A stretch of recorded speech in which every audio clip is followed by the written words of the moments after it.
Yeah, if you asked me to give you 2 words to describe myself, I'd say can't follow directions. I should have heard that before, but I never have. That's great. That's great. So how long, what was the question? Why do you do what you do? What inspired you? What happened to you? I should say what you do. Oh, okay. You should say what you do. What? I should say your name. Oh. This is Gwen Gordon. She led our day of play at Women at Woodstock 2013 in Berkeley. And we just had a great time. We just finished. And this is what you do. You've created a film about it. You're doing research about it. So describe all of that. What's the whole ball of wax? I was a street kid. Yeah. Yeah, when I was 19 years Very old, cool. I left my house and I went to the street, Sesame Street, and I designed and built Muppets for 2 years. And then I did some writing for the show, a few insert scripts. I fled New York, and then I was at the Media Lab at MIT for 9 months as part of an Apple research group. And so it was sort of a moving sidewalk from the street into more and more sort of interesting creative technology innovation playgrounds. But you brought the warm and fuzzy with you. I brought the warm and fuzzy with me all along, and then I created my own puppet characters and was just producing programs for children in hospitals, and had been doing a bunch of volunteer work in children's hospitals, so I wanted to serve that population. It was rolling along. I was getting a lot of opportunity to play, do my own creative work, and at the same time that all of that was happening, I also was like working like a dog. I mean, it looks like a fabulous creative life, start of a life, and I was not able to take weekends. I was working I was completely workaholic. I didn't know how to take a break. So of course I had to check myself into an ashram, a yoga ashram, which actually literally ashram means not work. Did you know that? No. I learned that after 2 years there. It's like, no wonder I came here. Wow. No, I lived at an ashram. You totally checked yourself. I checked myself in. It was that, but it was also I had a whole lot of other visions for projects that were community projects, and I realized I didn't know anything about community because I'd been like this solo player. I shot out of the cannon and got to do everything I wanted. I mean, it was like this weird little, crazy start of a life where I got investment when I was in my early 20s, and it was great because I could go down that tunnel, like that tunnel of full-on work and solo accomplishment, and realize the limitations. Like by the time I was 29, I realized there was no cheese down that tunnel, and that I needed to find deeper balance and deeper sources of strength and connection and just well-being, because I felt like I could do anything, and so let's not until I really got myself grounded in myself and in this a spiritual foundation for life. Wow, that is unusual. I mean, a 2-week stint maybe. Yeah. But 2 years. It started as a 2-week stint, but it wow. So there was the combination of getting to do play, live life as play in terms of my actual work, and then see that I wasn't living life as play. Like I could be doing playful things and just be just as bound and just as, locked in my own prison of compulsion and conditioning. And so that discrepancy was really clear. Wow, what else do you want? And yet, I mean, at that time, I didn't realize that life could be a lot more than career. I hadn't quite discovered relationship. It takes some living to figure that out. Yeah. So you were figuring that out. I was figuring that out, and you can learn through the carrot and the stick. And I got the carrot, with the work, but I also just got the stick, just with my own, seeing just how I was just bringing all the, wounds from the past with me wherever I went, no matter what I was doing. So there was a healing journey that was part of that, and as far as humans go, I'm a pretty playful one. I sense that about you. And so I'm particularly sensitive to if when I'm relaxed and free, I'm very playful. And when I'm not, it's excruciating, you know, to become serious for me.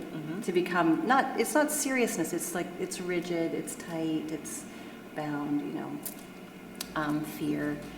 So I think it's those kinds of contrasts, like the spirit being a really playful spirit that really suffers when I'm not playing, which I think all people really want to play. That's their nature. And when you have on top of that a playful personality, there's like I gotta help. I gotta help get free. I gotta help myself. So when I was in my mid-20s, my sister, who was at that time the world champion freestyle skydiver, women's world champion, 9 years in a row, she asked me if I wanted to go and jump out of an airplane with her. And I like to say that my idea of an extreme sport is jaywalking. At that time, not a big risk taker. So to me, that was like crazy. I was talking crazy. But, you know, there she was, over 5,000 jumps, and I figured if she'd survive, I probably would too. And it might be good, you know, it might be good to get out of my comfort zone and jump out of an airplane. I don't agree with you, but go ahead. I just, for that moment, I said yes, and I did it. So we ended up at this airport, and I was told there are only two things that you need to remember. And they are let go of the airplane wing, and then just breathe. And then when you pull out the ripcord, which you'll get a tap on the shoulder, pull the ripcord, and then hold on to the ripcord because they cost $25. And people lose them all the time, and we just don't like to replace them. Life, like, death, $25. Right, $25 ripcord. It's all on the same plane. Right. I was like, yeah, I just don't want you to lose $25, so I'll make that the top of the list. You're obedient. Right.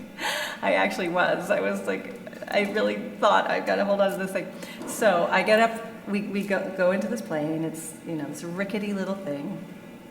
I'm sure I'm going to die before I even have a chance to jump. I mean, it's like, it'll be lucky. And maybe that's the best way out of this thing.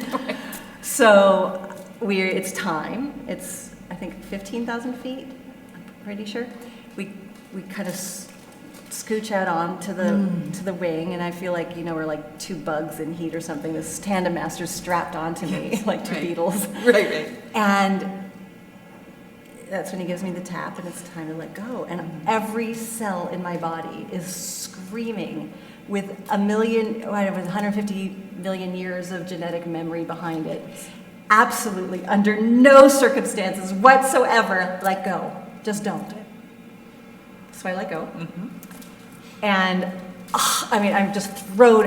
I had no way of preparing for this. This was like this completely overwhelming experience of like wind ripping open my nostrils, and my eyeballs are falling out, and it's just like loud, and it's cold, and it's just overwhelming, completely overwhelming. And I'm thinking, what was that second thing? Right, breathe.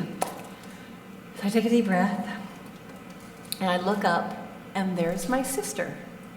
And she's waving at me, and she's just flipping and spinning and twirling, and she swoops over and gives me a little on the cheek, and then she swoops away, like just tumbling and twisting it like a wild animal that's been just released from captivity. I mean, it was like, oh, free, la la la la, and I am just, I am like a hunk of biomass that's just succumbing to gravity. It's like nothing graceful going on here.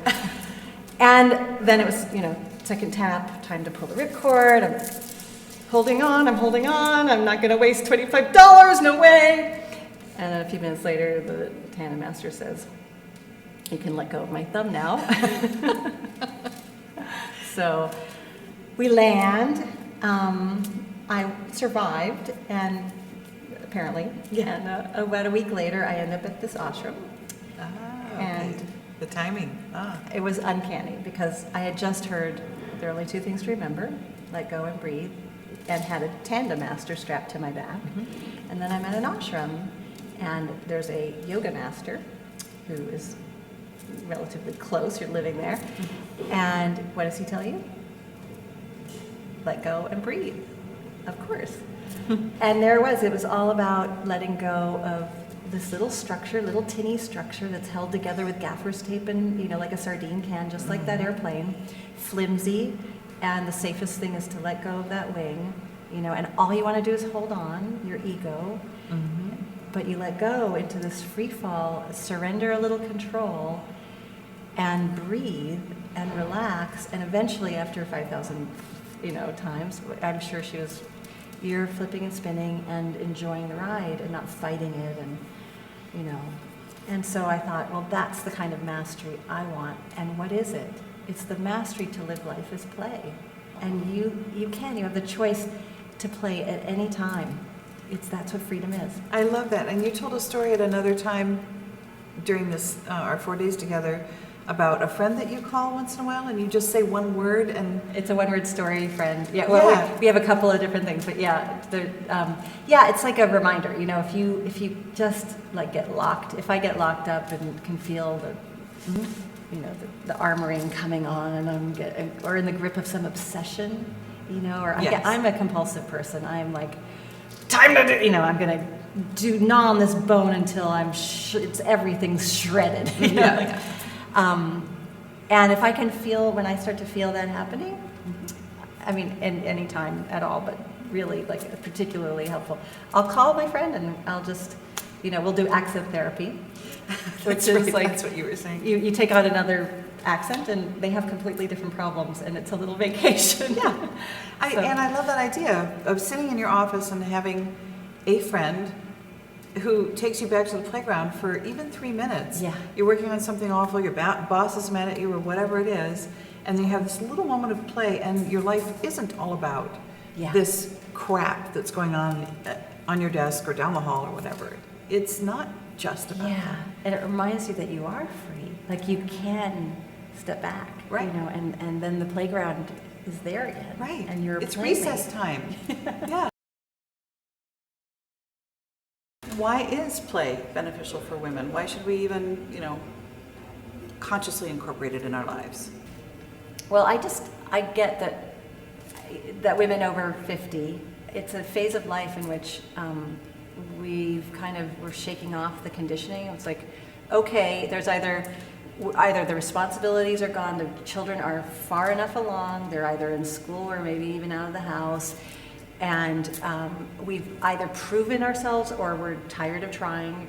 There's a been there, done that. And there's a sense of it's time. All those things that we postponed. Yeah. It's time to do them. And what is that? It's the desire to play. It's the desire for life to be play, and we've kind of postponed that for long enough. So I just see women our age being so ripe and ready and bursting, and already we saw it in the retreat that the play just starts erupting as soon as we're together and we are comfortable and we have permission. So I take that a next step and just pull the cork out, take the lid off, and unleash even more, because that's what our souls are screaming for. And when we put a lid on that, we get sick, and so this actually opens up our whole life force, And I agree, and I think it's so much more beneficial than, typical exercise. And that's one of the things I love about what you do with, our age group. Like you say, by the time you've gotten to this age, maybe you've been religious about going to the gym, or maybe you've let yourself go to hell, and now you feel like, it's just, I don't know. And I should go to the gym. I should, take walks. And what if you had as an alternative instead just playing and having ways to have fun that involves some movement and energy levels? And what it does is it lets us have the pleasure of being alive. Mm-hmm. Really receive the pleasure and follow it. And when we do follow it, it's wise. It's like life didn't create these urges toward an attraction toward something to get us in trouble. We would never be here. So if we do follow that pleasure, and the pleasure is, it's energy, it's life playing, we'll be healthier. We'll move when we want to move. We'll, connect with other people. We'll find playmates. We'll do work that is life enhancing for ourselves and the planet. I just believe that's the path of play. It's for life. It wants life. And I agree with that. You can't, if you actually had a moment of play in your day, even if you had the Gwen Gordon phone call and the one word play. I don't see how you could be totally serious or needing to win every argument. You'd have these breaks in your day, and it would be, I would think you would have more of an attitude of, why the hell do I need to be that way? I mean, this is Yeah. not fun. Yeah. So mental Right. health, physical health, Yeah. I totally believe you that Problem it's, solving. yeah, Everything. beneficial on many, many levels. Yeah, and we now know that. We now actually have the science behind that. So you're working on a film. Yeah. What's the title of it? It's called Seriously, a movie about play. Yeah. Yeah. Is there a website anyone can go to find out what you're doing? And Yeah, the film has a website. It's www.seriouslythemovie.com. thank you. I win. Thank you. So thanks for being here, and I can't wait to see you at the next Women at Woodstock. Thank you so much for such a brilliant job and a graceful job creating and leading. Great women here. They make it easy. Cool.